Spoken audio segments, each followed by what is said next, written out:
Today we're making carbonara. No cream, no shortcuts, just simple ingredients and classic technique.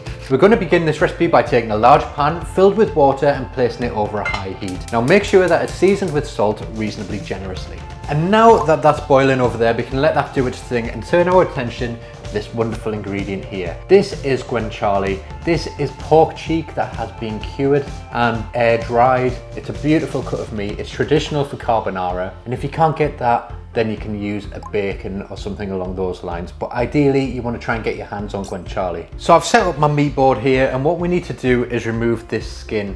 This is quite a tough sort of skin on the outside. It has loads of flavour, great for some recipes, but not for this one. So we need to remove it. So we're just going to cut that away, and then we're going to cut the guanciale into thinner strips, and then we're going to cut those strips into lardons. You could dice it up, but ideally what we want is that layer of fat meat in there for each piece. And that way we're going to get nice flavour throughout our carbonara. So I don't know how well you can see it there, but you've got those beautiful layers of the fat and the meat, and that's exactly what we want to see. So once we've cut all of our pancetta, we've got about 300 grams there, we're going to place them straight into a pan over a medium heat. Now I'm using a saute pan, but you could also use a frying pan or a non-stick pan for this. Really is not too important at this stage. But what we want to do is slowly render out the fat from this pancetta and also crisp it up a little bit. And if you look into the pan there, you can already see the fat starting to release and come out into that pan. And once your guanciale is nice and crisp, you can then remove it from the heat. And then we're going to remove the guanciale from the pan using a slotted spoon and place it onto a plate, leaving the fat in the pan. And you can just see there how beautifully crisp this guanciale has gone. Absolutely beautiful and dangerously tasty. So next we can take our pasta. I've got 200 grams of spaghetti, that's based on 2 people. I'm going to place that into the pan of boiling water and cook it until it's al dente.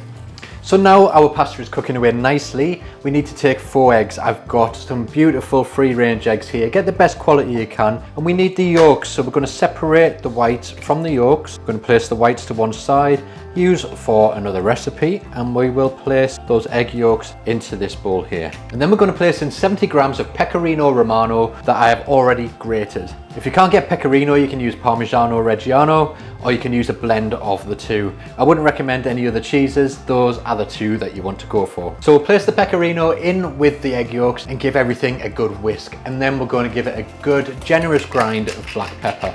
And whisk until it's reasonably smooth and a paste-like texture.